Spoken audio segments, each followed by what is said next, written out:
Local मात्र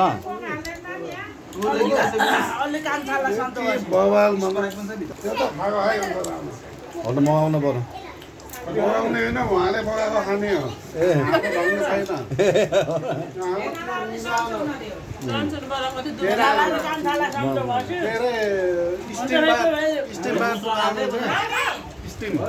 चार्जवाला के बारेमा चार्ज गर्नेवाला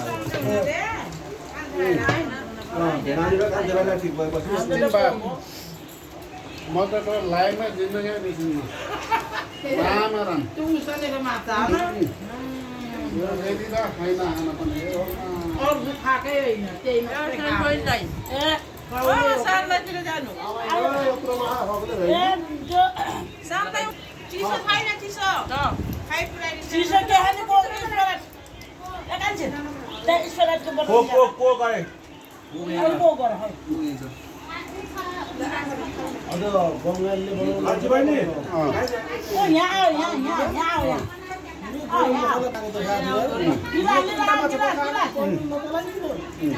Gila.